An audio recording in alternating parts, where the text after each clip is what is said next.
Hello नमस्कार दोस्तों। कैसे हैं आप सब? चलिए आशा करते हैं सब कोई मज़े में होंगे। तो आए चलिए आज बात करते हैं मुख्यमंत्री मेधा छात्रवृत्ति के आए हुए 2022 के मेट पेपर के हिंदी प्रवीणता से आए हुए सवालों को देखते हैं। और जो इस वर्ष 2023 में मुख्यमंत्री मेधा छात्रवृत्ति का परीक्षा देंगे उनके लिए बहुत ही ये वीडियो हेल्पफुल होगा। तो चलिए अब देखते हैं 2022 में आए हुए हिंदी प्रवीणता से आए हुए सवालों को। तो देखिए यहाँ पर हिंदी प्रवीणता से भी 30 प्रश्न आते हैं मेट पेपर से। मेट पेपर पिछला वीडियो में हम लोग देखे थे तर्क शक्ति यानी रीजनिंग के 30 सवाल। अब हिंदी के 30 सवाल मेट के पेपर के अंदर ही आता है। तो वो सवाल को हम लोग देखते हैं कि किस प्रकार से 2022 में पूछे गए थे प्रश्नों को। तो देखिए 61 से 65 नंबर क्वेश्चन जो है वो अनुच्छेद से है, हिंदी अनुच्छेद से। तो अनुच्छेद में क्या कहा गया है, देखिए क्या है अनुच्छेद। तो निम्नलिखित अनुच्छेद को सावधानी पूर्वक पढ़कर दिए गए प्रश्न के उत्तर दीजिए। तो चलिए अनुच्छेद को पढ़ते हैं। धन के 3 उपयोग हैं, भोग, दान तथा नाश। धन का व्यय विलास में करने का नाम भोग है। भोग करने से केवल क्षणिक आनंद की प्राप्ति होती है, यह धन का दुरुपयोग है। धन का सदुपयोग सुख और शांति देता है। धन के द्वारा किया गया सबसे महत्वपूर्ण कार्य परोपकार के लिए दान है। संसार में ऐसे अमीर बहुत कम हैं जो अपना भोग विलास त्याग कर अपने धन का परोपकार में लगाते हैं। वे वास्तव में धन का सदुपयोग करते हैं, परंतु जो धन का भोग करते हैं और न ही धन का दान करते हैं उनके धन का नाश असंभावी है। तो यहाँ जो अनुच्छेद है, जो भी अनुच्छेद दिया हुआ रहता है उसको ध्यानपूर्वक पढ़ लेना पड़ता है अच्छा से समझते हुए। और एक बार समझ में नहीं आए तो अनुच्छेद को फिर दोबारा पढ़ने का प्रयास करना चाहिए। तो चलिए और एक बार समझाते हुए हम अनुच्छेद को पढ़ते हैं। तो धन के 3 उपयोग है बोला गया, माने धन का जो उपयोग है यूज है वो 3 तरह का है, भोग, दान तथा नाश। यानी धन से भोग, दान तथा क्या होता है, नाश होता है। धन का व्यय विलास में करने का नाम भोग है। तो धन का जब व्यय हम लोग विलास में करते हैं उसका नाम भोग है। भोग करने से केवल क्षणिक आनंद की प्राप्ति होता है, मतलब कुछ समय के लिए क्या होता है, आनंद प्राप्ति होता है। भोग करने से धन का, यह धन का दुरुपयोग है। मतलब भोग करना धन का दुरुपयोग बताया गया है अनुच्छेद में। धन का सदुपयोग सुख और शांति देता है। धन का सदुपयोग मतलब सही जगह में धन का इस्तेमाल करने से, सदुपयोग करने से सुख और शांति देता है, कहा गया है अनुच्छेद में। धन के द्वारा किया गया सबसे महत्वपूर्ण कार्य परोपकार के लिए दान है।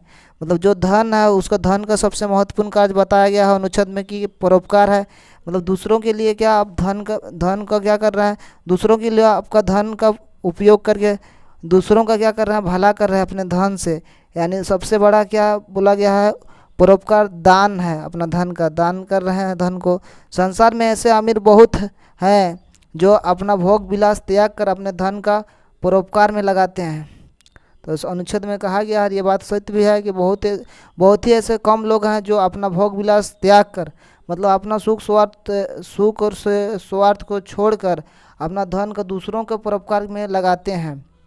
वे वास्तव में धन का सदुपयोग करते हैं। तो जो आदमी अपना धन का उपयोग दूसरों के लिए और सही चीज़ों पर क्या करते हैं, लगाते हैं, तो ये धन का वास्तव में सदुपयोग करते हैं। परंतु जो न धन का भोग करते हैं और न ही धन का दान करते हैं उनका धन का नाश असंभावी है। मतलब जो धन का भोग भी नहीं करते हैं और न ही धन का दान करते हैं उनके धन का नाश असंभावी है बोला गया है अनुच्छेद में। तो चलिए अब अनुच्छेद को पढ़ लिए। अब क्वेश्चन सवालों पर आते हैं और देखते हैं सवाल में क्या क्या पूछा गया है अनुच्छेद से संबंधित। धन के कितने उपयोग हैं बोला गया है। तो अनुच्छेद में हम सबसे प्रथम में ही पढ़े थे कि धन के कितने उपयोग है, 3 उपयोग अनुच्छेद में बोला गया है। धन के 3 उपयोग। तो यहाँ पर देखिए पहला ऑप्शन में लाभ, काम, क्रोध है। तो ये नहीं होगा, नहीं पढ़े थे। अनुच्छेद से जो भी बाहर रहेगा उसके बारे में नहीं सोचना, अनुच्छेद के जो अंदर ही आप हमको सोचना है। अनुच्छेद के दायरे में रह के ही बाहर से बाहर के कुछ भी चीज़ों को नहीं ले सकते, नहीं सोच सकते हैं। जो अनुच्छेद में दिया हुआ रहेगा उसी के आधार पर क्या होगा, आंसर करना है। तो लव मोर करद, तो अनुच्छेद में हम लव मोर करद भी नहीं पढ़े थे। धन का व्यय, धन का तीन उपयोग में भोग, दान तथा नाश पढ़े थे। तो यहाँ लव मोर क्रोध है, नहीं होगा। तीसरा ऑप्शन में देखिए भोग, लाभ और मोह है, तो ये भी नहीं होगा। भोग, दान और नाश है, यही तीन चीज़ें हम धन का तीन उपयोग में पढ़े थे। धन का तीन उपयोग भोग, दान तथा क्या, नाश है। तो ये हमारा ऑप्शन क्या हो जाएगा, सही हो जाएगा ऑप्शन नंबर 4, 61 नंबर का सवाल का। अब 62 नंबर सवाल में आते हैं। धन के भोग में कैसा आनंद प्राप्त होता है। तो धन के भोग में कैसा आनंद प्राप्त होता है, लघु आनंद, अस्थायी आनंद, क्षणिक आनंद, दीर्घ आनंद। तो हम लोग पढ़े थे अनुच्छेद में कि धन भोग करने से केवल क्षणिक आनंद की प्राप्त होती है धन का, यानी क्षणिक आनंद होगा। क्या होगा, क्षणिक आनंद। लघु आनंद नहीं होगा, अस्थायी आनंद नहीं होगा, दीर्घ आनंद नहीं होगा, क्षणिक आनंद इसका उत्तर होगा। आप 63 नंबर बोल रहा है कि भोग किसे कहते हैं। तो भोग किसे कहते हैं, तो भोग किसे कहते हैं, यहाँ पर पढ़े थे हम लोग अपना संसार में ऐसे बहुत कम लगा जो अपना भोग विलास त्याग कर अपने धन का परोपकार में लगाते हैं, वास्तव में धन का सदुपयोग करते हैं, परंतु जो धन का भोग करते हैं उन्हें धन का दान करते हैं। धन का नाश असंभावी है, तो यहाँ पर तक तो नहीं मिला। तो भोग किसे कहते हैं, भोग तो धन के द्वारा किया गया सबसे महत्वपूर्ण परोपकार है। तो धन का व्यय विलास में करने का नाम भोग है। तो धन का व्यय विलास में करने का नाम क्या है, भोग है। तो इसी को भोग कहा गया। तो भोग विलास में धन का व्यय करने को, दूसरों की सहायता में धन का व्यय करने को, दान में धन का व्यय करने को, इनमें से कोई नहीं। तो भोग किसे कहते हैं, तो विलास में धन का व्यय करने को, क्योंकि यहाँ हमको मिल गया था धन का व्यय विलास में करने का नाम भोग है। तो विलास में धन व्यय करने को ही क्या कहा जाता है, भोग कहा जाता है। तो ऑप्शन नंबर हमारा सही उत्तर हो जाएगा 1, ऑप्शन नंबर 1। आगे फिर देखते हैं 64 नंबर सवाल क्या कहता है, धन का सदुपयोग क्या है। तो भोग, दान, योग, नाश।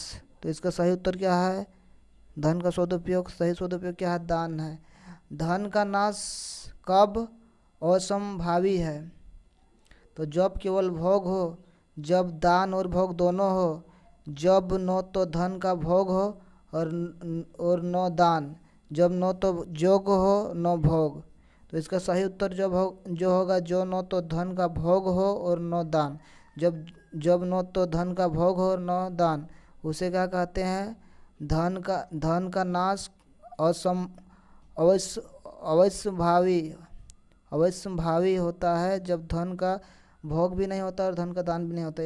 इसको हम लोग पढ़े थे अनुच्छेद में सबसे अंतिम वाक्य के रूप में। परंतु जो न धन का भोग करते हैं न ही धन का दान करते हैं, उनके धन का नाश अवश्यभावी है। तो अवश्यभावी ये हो जाएगा उत्तर। ये तीसरा ऑप्शन हमारा सही होगा, जो न तो धन का भोग हो और न ही दान। अब देखिएगा हिंदी में समान अर्थ देने वाले शब्द क्या कहलाते हैं, पर्यायवाची, अनेकार्थी, एकार्थी, विलोम। तो हिंदी में समान अर्थ देने वाले शब्द को क्या कहते हैं, पर्यायवाची शब्द कहते हैं। और पर्यायवाची शब्द को ही समानार्थी शब्द भी कहा जाता है। तो पर्यायवाची शब्द होगा, हिंदी में समान अर्थ देने वाले शब्द को क्या कहते हैं, पर्यायवाची शब्द कहते हैं। आगे अगला क्वेश्चन, तो यानी हिंदी व्याकरण से संबंधित यहाँ सवाल पूछे गए, हिंदी व्याकरण से पूछे गए सवाल। तो हिंदी व्याकरण को अच्छे से पढ़कर क्या करना है, जो भी परीक्षार्थी हैं, जो भी इस बार परीक्षा देंगे मुख्यमंत्री मेधा छात्रवृत्ति वाल का, उन्हें अवश्य हिंदी व्याकरण क्या करके जाना चाहिए, पढ़ के जाना चाहिए। और एक दूसरे के विपरीत अर्थ प्रकट करने वाले शब्द को क्या कहते हैं, पर्यायवाची, अनेकार्थी, एकार्थी, विलोम। तो इसका सही उत्तर हो जाएगा क्या, विलोम। मतलब एक दूसरे के विपरीत अर्थ प्रकट करने वाले शब्द को विलोम शब्द कहा जाता है। यानी विलोम शब्द को भी पढ़ के जाना चाहिए, विलोम शब्द पढ़ना चाहिए। भानुदय शब्द का संधि विच्छेद है। तो भानुदय शब्द का संधि विच्छेद है। तो भानुदय शब्द का संधि विच्छेद है, पहला ऑप्शन है भानु जोड़ दय, दूसरा ऑप्शन में भान जोड़ उदय, तीसरा ऑप्शन में है भानु जोड़ दय, चौथा ऑप्शन में है भानु जोड़ उदय। तो इसका सही जवाब होगा भानु जोड़ उदय बराबर क्या होगा, भानुदय। तो यहाँ देखिए संधि विच्छेद से प्रश्न आए हैं, तो संधि विच्छेद को भी पढ़ के जाना है, हिंदी व्याकरण से संधि विच्छेद पढ़ना है। फिर अगला क्वेश्चन आते हैं 69 नंबर, और बोला गया कि महर्षि शब्द का संधि विच्छेद है, महर्षि शब्द का संधि विच्छेद है। तो महर्षि शब्द का संधि विच्छेद क्या होगा पूछा गया है। तो एक पहला ऑप्शन में कहा गया है महाजोड़ ऋषि, दूसरा ऑप्शन में मही जोड़ सी, और तीसरा ऑप्शन में मह जोड़ ऋषि, चौथा ऑप्शन में मह जोड़ तरसी। तो महर्षि शब्द का संधि विच्छेद, सही संधि विच्छेद क्या हो जाएगा, तो महाजोड़ क्या ऋषि बराबर महर्षि होता है। तो पहला ऑप्शन क्या होगा इसका सही हो जाएगा। अगला 70 नंबर सवाल में देखिए, परिजोड़ आवरण की संधि होगी परिवरण, परिआवरण, पर्यावरण, परिवरण। तो इसका सही उत्तर होगा परिजोड़ आवरण का संधि करेंगे तो हो जाएगा, जो शब्द आएगा वह पर्यावरण होगा, पर्यावरण शब्द बनेगा परिजोड़ आवरण की संधि से। तो पर्यावरण सही उत्तर हमारा हो जाएगा। अब आगे देखते हैं, आगे जरूर हिंदी व्याकरण से संधि विच्छेद अवश्य इस चैप्टर को अच्छा से पढ़ के जाना है, क्योंकि इससे देखिए 4 सवाल आए हैं पिछले वर्ष 2022 का प्रश्न प्रीवियस पेपर में। तो सदा जोड़ एव की संधि होगी, तो सदा जोड़ एव की संधि क्या होगी, पहला ऑप्शन में है सदैव, दूसरा ऑप्शन में है सदैव, तीसरा ऑप्शन में है सदैव, और चौथा ऑप्शन है सदाव। तो इसका सही उत्तर होगा सदा जोड़ एव की संधि होगी सदैव। तो इसका सही जवाब होगा तीसरा ऑप्शन सदैव। विसर्ग का उच्चारण किस प्रकार होती है, पहला ऑप्शन में है को की भांति, दूसरा ऑप्शन हो की भांति, तीसरा ऑप्शन नो की भांति, चौथा ऑप्शन चो की भांति। तो इसका सही उत्तर होगा हो की भांति। अब लोग देख लीजिएगा, भाषा एवं व्याकरण में हम पहले वीडियो बना चुके हैं, उस वीडियो में देख सकते हैं, उसमें भाषा और व्याकरण में पढ़ाए हैं वर्णों के बारे में विस्तार से। अब 73 नंबर सवाल पर आते हैं। तो भारतीय शब्द का सही वर्ण विच्छेद है, तो भारतीय शब्द का सही वर्ण विच्छेद क्या होगा, व जोड़ अ, र जोड़ अ जोड़ त जोड़ ई जोड़ य जोड़ अ। फिर अगला है दूसरा, वह जोड़ आ जोड़ रो जोड़ त जोड़ अ जोड़ ई जोड़ य जोड़ आ। फिर तीसरा है भ जोड़ आ जोड़ र जोड़ अ जोड़ त जोड़ बड़ी ई जोड़ य जोड़ अ। तो उसके बाद है चौथा ऑप्शन में भ जोड़ आ जोड़ र जोड़ अ जोड़ त जोड़ बड़ी ई जोड़ यह जोड़ आ।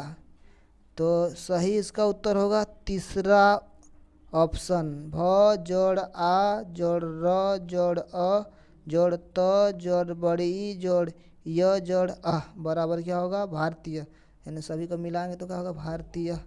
और इसका चौथा ऑप्शन में देखिए, सोना शब्द कौन लिंग है, तो स्त्रीलिंग, पुल्लिंग, नपुंसक लिंग, नपुंसक लिंग, इनमें से कोई नहीं। स्त्रीलिंग, पुल्लिंग, नपुंसक लिंग, इनमें से कोई नहीं। तो सोना शब्द कौन सा लिंग है बोला गया है, तो सोना शब्द जो होगा वह पुल्लिंग होगा। जितने भी धातु का नाम होते हैं वह सब क्या होते हैं, पुल्लिंग होते हैं। मणि और एक धातु क्या होता है, दो तो धातु को छोड़ के बाकी सभी क्या होता है, पुल्लिंग होते हैं। तो पुल्लिंग हो जाएगा। 75 नंबर, कवि शब्द का स्त्रीलिंग क्या होगा, कविता, कवित्री, कविनी, इनमें से कोई नहीं। तो कवि शब्द का स्त्रीलिंग होता है कवित्री, कवि का क्या होता है स्त्रीलिंग शब्द कवित्री। यहाँ पर से विभक्ति का चिन्ह होता है, से विभक्ति का चिन्ह पूछा गया है, क्या होता है से विभक्ति का चिन्ह। तो यहाँ देखिए ये कारक चैप्टर से पूछा गया है सवाल, करण तथा अपादान का, कर्ता तथा कर्म का, करण तथा अधिकरण का, संबंध तथा कर्म का। तो इसका जो सही उत्तर होगा कारक चिन्ह से विभक्ति का चिन्ह होता है कौन सा, कारक में, तो करण तथा अपादान कारक में होता है। देखिए 8 प्रकार के कारक होते हैं, कर्ता कारक, कर्म कारक, करण कारक, संप्रदान कारक, अपादान कारक, संबंध कारक, अधिकरण, संबोधन कारक। तो कर्ता कारक का चिन्ह ने होता है, कर्म कारक का को होता है, और करण कारक का से होता है, संपादन के लिए को होता है, पदन कारक का से अलग करने की स्थिति में होता है, संबंध कारक का के की रा यदि होता है, अधिकरण कारक का में पर होता है, संबोधन का हे हो अरे होता है। ये कारक चिन्ह होता है। तो कारक चिन्ह के अनुसार से विभक्ति का चिन्ह करण तथा अपादान में होता है। उसके बाद 77 नंबर सवाल में आते हैं, जो ईश्वर को मानता हो के लिए एक शब्द होगा, क्या होगा? तो जो ईश्वर को मानता हो माने आपका है अनेक शब्दों के लिए एक शब्द से सवाल आए हैं, पूछे गए हैं। जो ईश्वर को मानता हो के लिए एक शब्द होगा, एक शब्द में उसे क्या कहते हैं? आस्तिक, आस्थावान, आध्यात्मिक, नास्तिक। तो ये ईश्वर को मानता हो उससे कहते हैं आस्तिक, ईश्वर को मानने वाला को कहा जाता है आस्तिक। और जो ईश्वर को नहीं मानता उसको कहते हैं नास्तिक। तो इसका सही उत्तर आस्तिक होगा, जो ईश्वर को मानता है। तो अनेक शब्दों के एक शब्द के लिए, अनेक शब्दों के एक शब्द से ये प्रश्न पूछे गए हैं, तो उसको भी देख कर जाना है। कौन कौन चैप्टर से सवाल आए हैं उन चैप्टर को अच्छा से पढ़ना है, और एग्ज़ाम देकर क्या करना है? सफल होना है। जिसका अंत न हो के लिए एक शब्द होगा, यहाँ भी जिसका अंत न हो, अनेक शब्दों का एक शब्द है, जिसका अंत ना हो के लिए एक शब्द में उसे क्या कहते हैं? जिसका अंत ना हो, मतलब कोई अंत नहीं हो, अंत नहीं होगा तो उसको क्या कहते हैं? अनंत, अनादि, अगमय, दुर्गम। तो अनंत, जिसका कोई अंत ना हो उसे अनंत कहते हैं। और जैसे निम्नलिखित में सही वर्तनी है, सही वर्तनी का मतलब है सही स्पेलिंग, सही स्पेलिंग। सन्यासी, सन्यासी, सन्यासी, सन्यासी, सब जगह सन्यासी है, तो कौन वाला सही है स्पेलिंग? सही सन्यासी का कौन वाला सन्यासी का सही स्पेलिंग है, वर्तनी है? तो सन्यासी क्या होता है? शुद्ध रूप में ऐसा लिखा जाता है, सही रूप में। ये वाला सन्यासी क्या है? सही वर्त है। उसके बाद 80 नंबर सवाल में आते हैं और देखते हैं 80 नंबर सवाल क्या कहता है? निम्नलिखित में से सही वर्तनी है। यहाँ भी पूछा गया है सामाजिक, सामाजिक, सामाजिक, सामाजिक, सामाजिक। तो कौन वाला सही होगा? स्पेलिंग कौन वाला सामाजिक का सही है? तो ऑप्शन नंबर जो 2 देख रहे हैं वो सामाजिक क्या है? सही है। बाकी सब का स्पेलिंग गलत है। 81 नंबर में देखते हैं, निम्नलिखित में विस्मयदिबोधक चिन्ह है, तो कौन सा विस्मयदिबोधक चिन्ह है? यहाँ पर विराम चिन्ह से क्वेश्चन आया हुआ है, विराम चिन्ह से क्वेश्चन पूछे गए हैं, तो विराम चिन्ह को देखकर पढ़कर अवश्य जाना चाहिए, पढ़ना चाहिए। तो विराम चिन्ह में देखिए पूर्ण विराम है, ये है विस्मयदिबोधक चिन्ह, ये है आपका प्रश्नवाचक चिन्ह, और ये है अर्धविराम। तो विस्मयदिबोधक चिन्ह के बारे में बोला गया, तो ये सही हो जाएगा। उसके बाद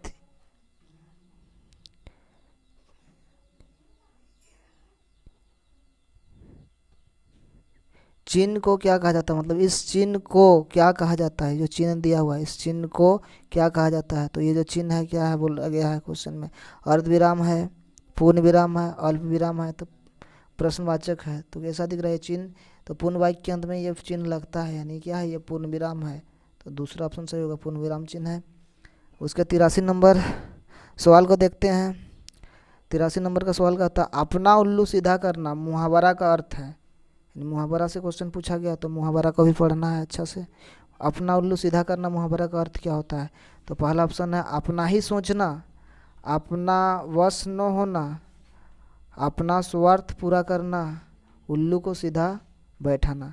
तो अपना उल्लू सीधा करना मुहावरा का अर्थ होता है अपना स्वार्थ पूरा करना, यानी स्वार्थी होना, अपना स्वार्थ के लिए कुछ भी करना, अपना स्वार्थ पूरा करना, अपना उल्लू सीधा करना मुहावरा का अर्थ होता है। 84 नंबर सवाल में आते हैं और देखते हैं 84 नंबर सवाल क्या कहता है? घाव पर नमक छिड़कना मुहावरा का अर्थ है। तो घाव पर नमक छिड़कना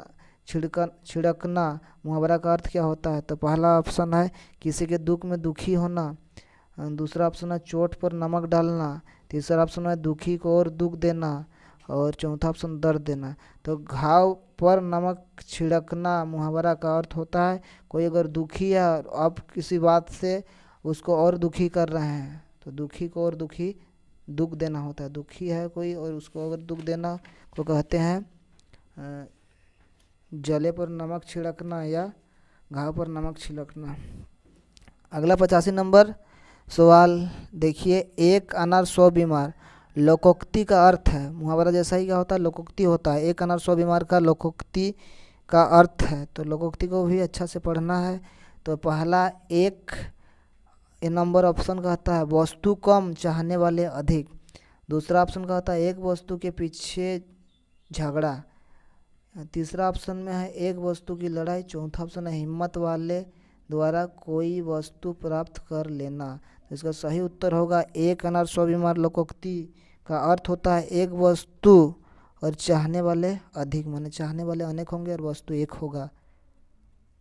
तो इसका अगला 86 नंबर क्वेश्चन देखिए, काला अक्षर भैंस बराबर लोकोक्ति का अर्थ है। यानी लोकोक्ति से देखिए 2 सवाल आए हैं अभी तक। काला अक्षर भैंस बराबर लोकोक्ति का अर्थ है, तो काला अक्षर भैंस बराबर लोकोक्ति का अर्थ क्या होता है पूछा गया है। तो काले रंग से लिखना। दूसरा ऑप्शन में है अनपढ़। तीसरा ऑप्शन में पढ़ने की कोशिश न करना। चौथा ऑप्शन में है भैंस के पास बैठकर पढ़ना। तो काला अक्षर भैंस बराबर लोकोक्ति का अर्थ होता है जो अनपढ़ होता है उसके लिए ये लोकोक्ति का प्रयोग करते हैं व्यक्ति। जो अनपढ़ होता है, पढ़ा लिखा नहीं होता, उसके लिए, ये अनपढ़ के लिए काला अक्षर भैंस बराबर लोकोक्ति का प्रयोग करते हैं। तो अनपढ़ होता है इसका मतलब। 87 नंबर क्वेश्चन, निम्नलिखित में से शुद्ध वाक्य है। तो कौन सा शुद्ध वाक्य है, यानी वाक्य विचार अच्छा से पढ़ के जाना है। शुद्ध वाक्य कौन सा है बोला गया है। तो 1 नंबर पहला ऑप्शन में बोला गया है कि राम और सीता लक्ष्मण वन को गया। क्या ये शुद्ध लग रहा है? नहीं। दूसरा, राम और सीता लक्ष्मण वन को गए। राम और सीता लक्ष्मण वन को गए, ये भी वाक्य शुद्ध नहीं लग रहा है। तीसरा वाक्य देखते हैं, राम सीता और लक्ष्मण वन को गया, ये भी सही नहीं लग रहा है। चौथा ऑप्शन देखिए, राम सीता और लक्ष्मण वन को गए, तो ये सही हो जाएगा। ये शुद्ध वाक्य है, राम सीता और लक्ष्मण वन को गए। 88 नंबर सवाल में आते हैं और देखते हैं 88 नंबर सवाल क्या कहता है। निम्नलिखित में से शुद्ध वाक्य है, तो यहाँ शुद्ध वाक्य कौन सा है। वाक्य विचार अच्छा से जरूर पढ़ के जानना है। और देखिए यहाँ पर कहा गया है, यहाँ 2 पुस्तकें केवल हैं। यहाँ 2 पुस्तकें केवल है। यहाँ केवल 2 पुस्तकें हैं। यहाँ पुस्तकें केवल 2 हैं। केवल यहाँ 2 पुस्तकें हैं। तो इसका सही उत्तर क्या होगा। केवल यहाँ 2 पुस्तकें हैं। चौथा ऑप्शन क्या होगा, सही होगा। केवल यहाँ 2 पुस्तकें हैं, नहीं गलत। दूसरा ऑप्शन सही होगा, यहाँ केवल 2 पुस्तकें हैं। यहाँ केवल 2 पुस्तकें हैं, ये दूसरा सही हो जाएगा। उसके बाद 89 नंबर सवाल क्या कहता है, अन्याय के विरुद्ध खाली स्थान हमारा कर्तव्य है। अन्याय के विरुद्ध खाली स्थान हमारा कर्तव्य है। तो खाली स्थान में क्या होगा। पहला ऑप्शन लाठी उठाना। अन्याय के विरुद्ध लाठी उठाना हमारा कर्तव्य है। दूसरा ऑप्शन, अन्याय के विरुद्ध आवाज़ उठाना हमारा कर्तव्य है। उसके बाद तीसरा ऑप्शन के अनुसार अन्याय के विरुद्ध सिर उठाना हमारा कर्तव्य है। फिर अन्याय के विरुद्ध काम तमाम कर देना हमारा कर्तव्य है। तो अन्याय के विरुद्ध सही शब्द जो होगा खाली स्थान में, अन्याय के विरुद्ध आवाज़ उठाना हमारा कर्तव्य है। तो आवाज़ क्या होगा, उठाना, यहाँ रिक्त स्थान में होगा, खाली स्थान में। उसके 90 नंबर सवाल में आते हैं और देखते हैं 90 नंबर सवाल क्या कहता है। अधजल खाली स्थान छलकत जाए। अधजल खाली स्थान छलकत जाए। तो अधजल खाली स्थान छलकत जाए, पहला ऑप्शन है अधजल नगरी छलकत जाए। दूसरा है अधजल गगरी छलकत जाए। तीसरा है अधजल पखरी छलकत जाए। फिर अधजल ढिबरी छलकत जाए। तो इसका सही शब्द जो होगा खाली स्थान में जो भरा आएगा वो शब्द होगा अधजल गगरी। अधजल क्या भराएगा, गगरी। दूसरा ऑप्शन सही हो जाएगा, अधजल गगरी छलकत जाए का मतलब होता है जिसके पास कोई वस्तुएं कम होता है तो क्या होता है, ज़्यादा ढिंडोरा पीटता है। और जिसके पास जो संपूर्ण होता है वह ज़्यादा नहीं बोलता है। इसी को कहते हैं अधजल गगरी छलकत जाए। तो चलिए, आज का वीडियो कैसा लगा आप सबों को।